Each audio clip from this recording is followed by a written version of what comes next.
2025 წლის განმავლობაში ამანათების ბაზარზე ფასების ზრდა ფიქსირდება. საფოსტო საკურიერო კომპანიების ნაწილი წელს გაზრდილი ტარიფებით ასრულებს. საქართველოს ფოსტამ დეკემბრიდან საზღვარგარეთ ამანათების გაგზავნის ტარიფები გაზარდა. ზრდა ევროპის ქვეყნებს შეეხოდა, რიგ შემთხვევაში გზავნილების ტრანსპორტირება 20-30%-ითაა გაძვირებული. სახელმწიფო კომპანიაში ტარიფების მატებაზე კონკრეტული განმარტებები არ გაუკეთებიათ, თუმცა თავად საფოსტო საკურიერო ბიზნესის წარმომადგენლების ნაწილი ფიქრობს, რომ ახალი ხელმძღვანელობის პირობებში სახელმწიფო საწარმო მიდგომების შეცვალა და ახლა უფრო მეტად საბაზრო ფასებითაა წარმოდგენილი.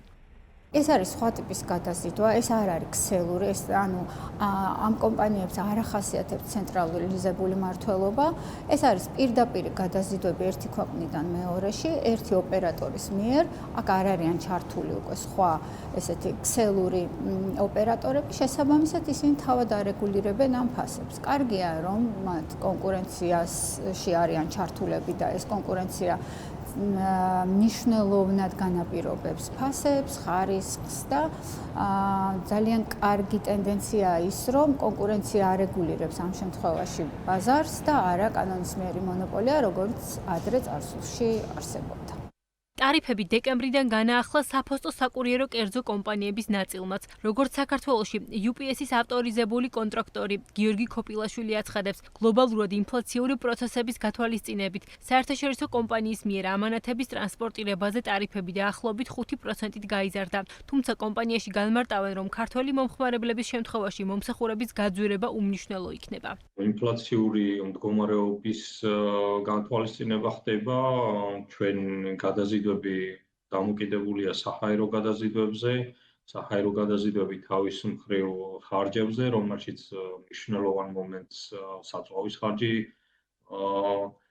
თამაშობს და შესაბამისად ამ ყველაფრის შეჯამება ხდება და UPS მიერ ამ კრიტერიუმებზე დაყრდნობით მიიღება გადაწყვეტილება ზრდასთან მიმართებაში. დაახლოებით 5%-ზე არის საუბარი გარკვეულ მიმართულებებზე, გარკვეულ ტიპის გზავნილებთან მიმართებაში, თუმცა ჩვენი მომხმარებლებისთვის ინდივიდუალური მიდგომა გვაქვს და შეიძლება დიდ ნაწილზე ეს ან არ აისახოს საერთოდ, ან განხორციელდეს მცირედით ცვლილება.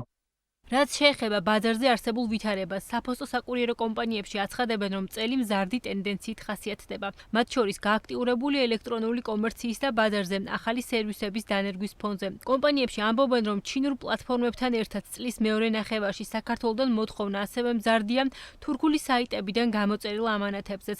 სექტორის სწრაფი ზრდის ტემპზე მიუთითებს TBC კაპიტალის ელექტრონული კომერციის ბაზრის მიმოხილვაც, რომელიც აჩვენებს, რომ 9 თვეში საქართველოს ელ-კომერციის ბაზარი წლიურად 35%-ით 7 მილიარდ 620 მილიონ ლარამდე გაიზარდა.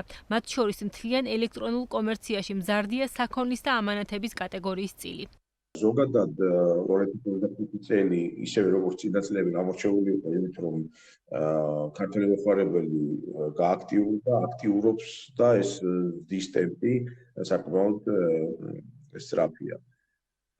წლის დასაწყისიდან განსაკუთრებით გამორჩეული იყო ჩინეთის მიმართულება, სადაც მნიშვნელოვანი ზრდა არის ამანათების.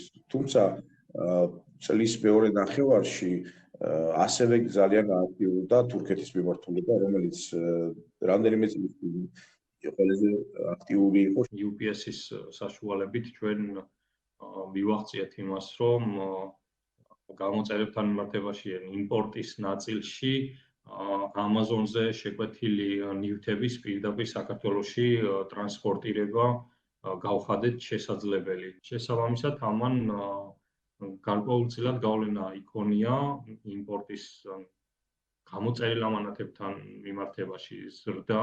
ადგილობრივ ბაზარზე განხორციელებულ ელექტრონული კომერციის ტრანზაქციებში მნიშვნელოვნად დიდი ზრდის ტემპი დაფიქსირდა, ანუ იმ 35%-იან ზრდას რომ მიუბრუნდეთ ჯამში, ძირითადი მამოძრავებელი მაინც არის ადგილობრივი ელ-კომერცია, ზრდა იყო დაახლოებით 50% წლიდან წლამდე და საერთაშორისო შემთხვევაში დაახლოებით 27%-იანი ნაზრდი იყო წლიურად. მაგალითად, რომ მოვიღოთ 2024 წლის დასაწყისი, ვხედავდით, რომ 35% იყო მხოლოდ საქონელი და ეს მნიშვნელოვნად არის გაზრდილი და უკვე ბოლო კვარტალში, ანუ 2025 წლის მესამე კვარტალში ეს მაჩვენებელი 40%-მდეა გაზრდილი. თავარ გამოწვევად კი საფოსტო საკურიერო სექტორის წარმომადგენლები ისევ არასაკმარის ინფრასტრუქტურას ასახელებენ, როგორც საბაჟო მომსახურების, ასევე ტერმინალების მიმართულებით, რაც საბოლოოდ მომხმარებლამდე გზავნილის მიწოდების დროს ზრდის. ფიზიკურად საქართველოში არ არის ის რაოდენობა ტერმინალების და არსებული ტერმინალების ფართი არ არის საკმარისი მოზღუდებული ამანათებისთვის.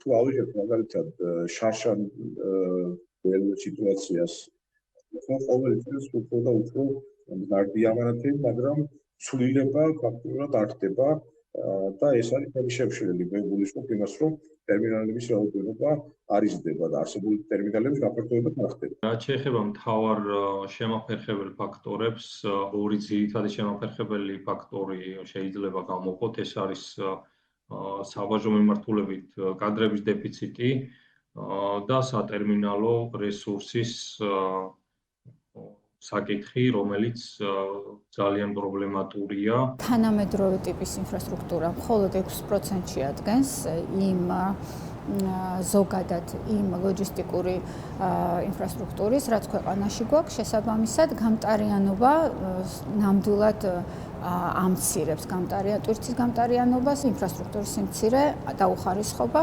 TBC კაპიტალის კვლევის თანახმად, ბოლო მონაცემებით ელექტრონულ კომერციაში ადგილობრივ ბაზარს 41%-იანი წილი უჭირავს, საერთაშორისოზე კი 59% მოდის.